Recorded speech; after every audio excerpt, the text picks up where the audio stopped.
Thank you. Okay, we've now got coming up, we've got a back-to-back presentation, questions afterwards.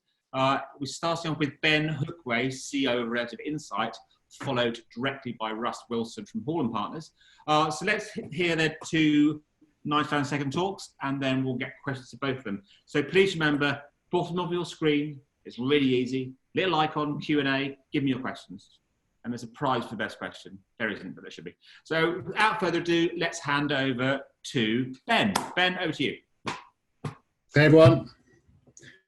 Just waiting for my slides to come up. Okay, so I'm going to tell you why most of what you say doesn't matter at all. So let's go to the next slide and then click again.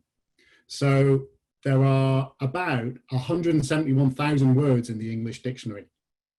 But if you take any significant body of text, like a magazine or a newspaper, or the transcripts of people giving speeches at conferences, you will find, click, that 50% of what we say is made up of just 170 of those words. So in other words, 50%, at least 50% of what we say is just blah, blah, blah, blah, blah. Next slide. So if this is true, why are we still analyzing language in isolation? It doesn't actually matter how people talk about Adidas, and it doesn't matter how people talk about Nike. So if you click on, what matters, and then you click on again, what matters is the differences in what people say, okay? So 80% of what people say about Nike is exactly the same as what they say about Adidas.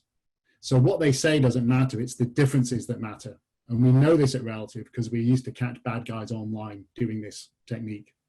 Differences in language are everything, whether it's time or audience or whatever it is, it's all relative.